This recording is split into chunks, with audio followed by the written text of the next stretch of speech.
Masih bersama saya Tata Nova Siliana, saudara di Breaking News Kompas TV.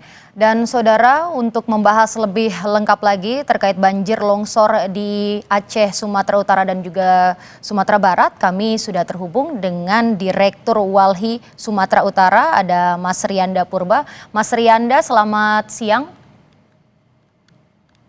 Ya, selamat Ya, siang, Mbak. Mas Rianda, banjir sudah terjadi, longsor di mana-mana. Dari Walhi sendiri melihat apa yang bisa dilihat dari kejadian ini yang terjadi di hampir seluruh wilayah Pulau Sumatera? Nah, kalau kita lihat ya, wilayah Sumatera ini itu di tengah dan bagian barat itu kan merupakan jajaran Bukit Barisan ya dari Aceh sampai Lampung. Nah, terkhususnya misalnya Aceh sampai di Sumatera Barat, melingkupi juga Sumatera Utara, jajaran Bukit Barisan ini itu merupakan ekosistem hutan alami yang menopang apa ya siklus hidrologis dan menjadi wilayah tangkap air. Itu yang kemudian rusak. Rusaknya akibat alih fungsi lahan ya. Dari hutan menjadi pertambangan, dari hutan menjadi objek investasi pembangunan infrastruktur, kemudian dari hutan kemudian menjadi perkebunan kelapa sawit. Itu di lereng-lereng bukit dan di wilayah-wilayah das ya, daerah aliran sungai, Mbak. Oke, baik. Kalau dari perspektif Walhi sendiri, Mas Rianda, bagaimana melihat ini? Apakah ini bencana ekologis yang kemudian dipicu oleh ulah manusia mungkin, atau khususnya karena deforestasi dan pembalakan liar? Ya, itu melingkupi semuanya, Mbak. Karena ini kita katakan bencana ekologis karena apa ya?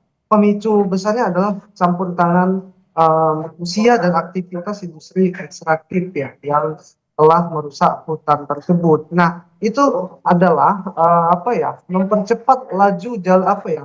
Laju saat hujan turun deras.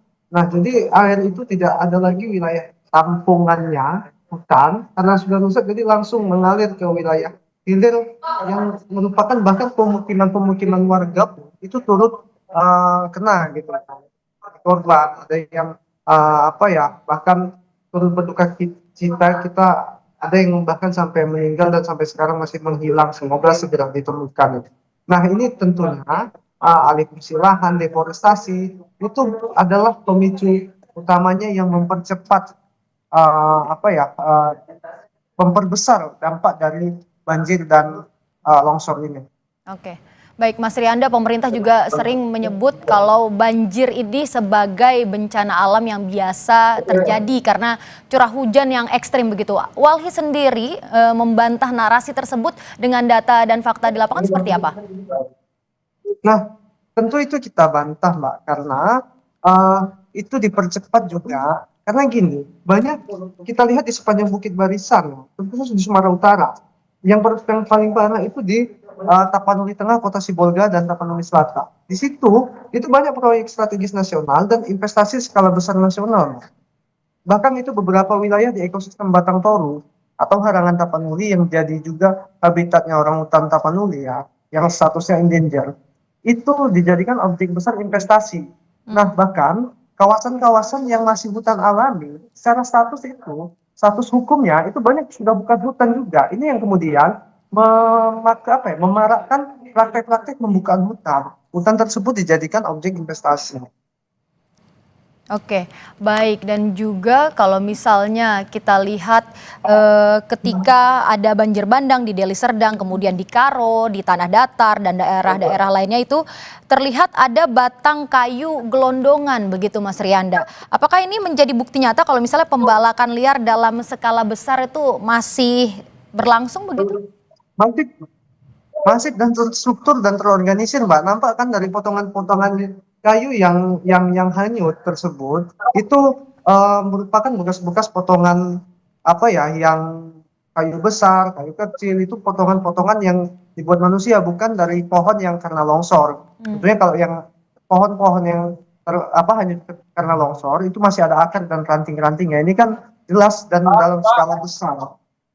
Hmm. Nah, ini yang kemudian membuat ya kita dapat melihat bahwa ini aktivitas yang sangat-sangat masif terorganisir ya, Pak. Oke, baik. Lalu juga bagaimana seberapa luas tutupan hutan primer yang hilang di Sumatera Utara, Sumatera Barat dan juga di Aceh selama dalam 5 sampai 10 tahun terakhir menurut data dari Walhi atau Mitra? Bagaimana korelasinya dengan Nah, langsungnya dengan intensitas kalau banjir dalam ini, Mas? 10 tahun terakhir, Mbak, Hmm, mm, terima kasih. Kalau dalam 10 tahun terakhir ya, Sumatera Utara itu hampir lebih dari 60-an ribu hektar itu hutan sudah rusak, Mbak, dalam oke. kurun waktu 10 tahun terakhir. Oke, lalu bagaimana dengan korelasinya langsung dengan intensitas banjir bandang yang terjadi saat ini, Mas Rianda? Nah, korelasinya adalah, jadi gini Mbak, kan kalau hampir setiap tahun di Sumatera Utara itu selalu terjadi banjir ya. Hmm. Misalnya khususnya wilayah-wilayah Medan, sekitaran Danau Toba hingga wilayah Tapanuli bagian selatan. Nah, ini kan di wilayah kaki-kaki Bukit Barisan. Nah, intensitas dari hampir setiap tahunnya selalu ada korban jiwa dan bahkan itu semakin tinggi angka korban dan apa ya, eh, genangan air banjir tersebut semakin tinggi dan kemudian lama surut. Ini kan menandai akibat dari rusaknya hutan-hutan di kawasan hulu. Hulunya itu kan wilayah tangkap air, Mbak. Bayangkan misalnya Medan saja, itu kemarin hampir 2 hari itu tenggelam di beberapa titik gitu. Nah, di hulunya itu merupakan wilayah taman hutan raya yang marak aktivitas illegal logging yang terus dibiarkan dan alih fungsi lahan. Ini juga kita soroti selalu, dan pemerintah juga dan penegak hukum itu tidak tegas dalam mengambil langkah untuk menindak pelaku-pelaku perambah hutan ini. Baik, Mas Rianda, tentu nanti kita akan lanjutkan lagi perbincangan kita, namun kita harus jeda sejenak, tetap di Breaking News Kompas TV.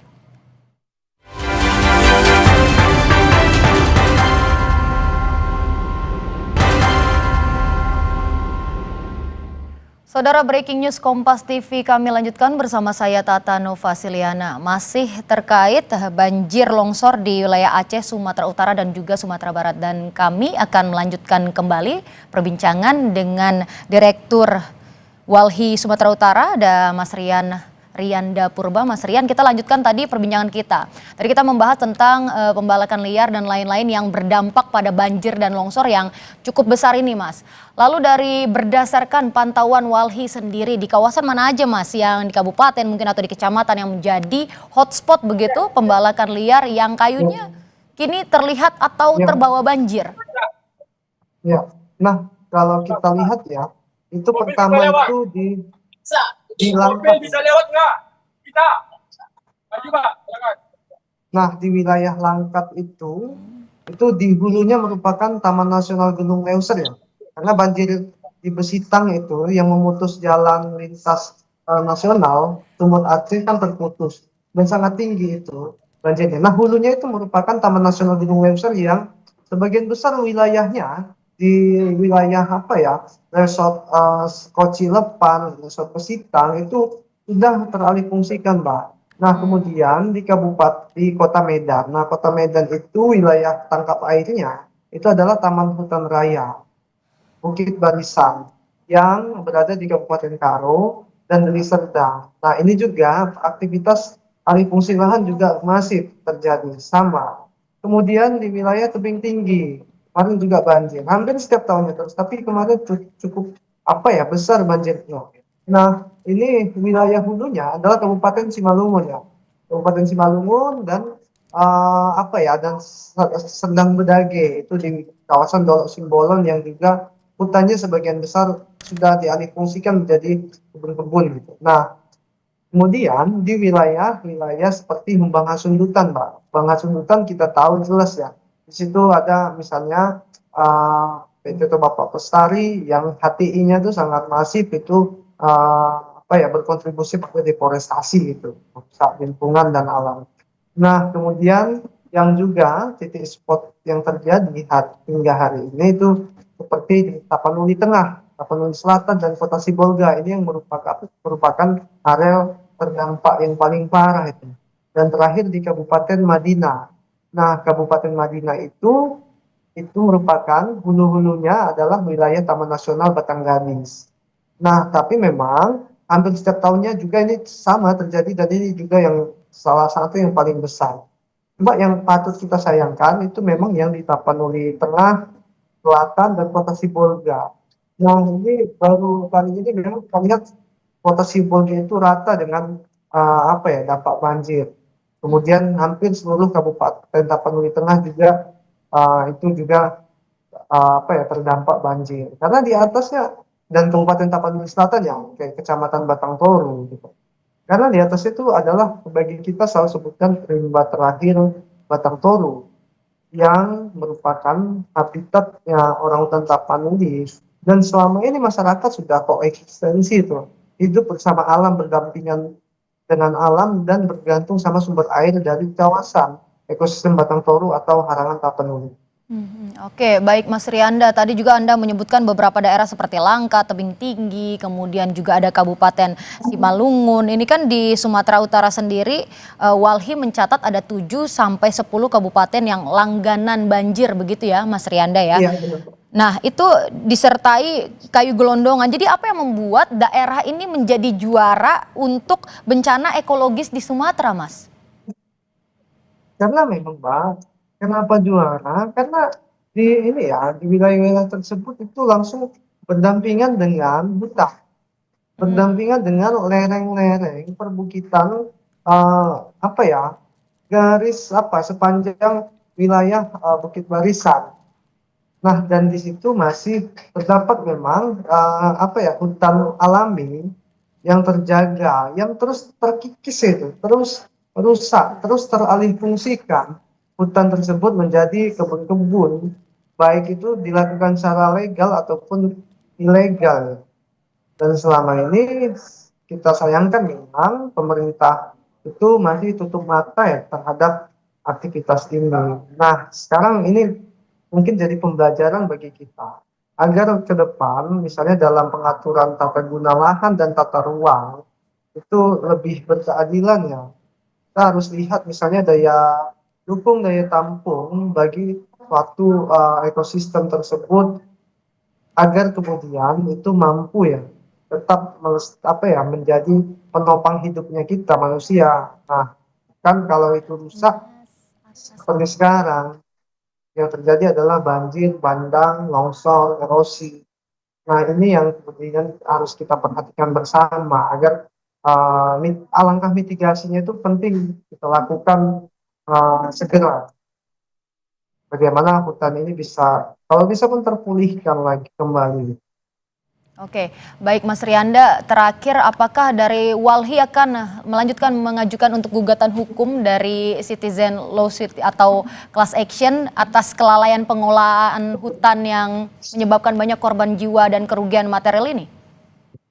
Ya, selama ini kita selalu apa ya, melakukan hal-hal tersebut bersama masyarakat ya. Untuk di satu case misalnya untuk wilayah PLTA Batang Toru, pertambangan, Nalang, kemudian isu-isu apa ya, geothermal yang berbagai agenda pengerusakan apa ya, pengerusakan hutan dan lahan itu selalu kita lakukan langkah gugatan. Nah, untuk kasus ini tentu kita apa ya, akan turut serta mengambil langkah penting tersebut dalam rangka untuk misalnya menuntut ya, mengembalikan ya mandat negara agar pemerintah tersebut sesuai dengan kaidah-kaidah apa ya, bagaimana perlindungan terhadap lingkungan. Nah, misalnya lingkungan hidup yang sehat itu dapat dipastikan oleh negara. Oke, baik, terima kasih Mas Rianda Purba atas perbincangan kita, Direktur Walhi Sumatera Utara. Terima kasih Mas. Ya.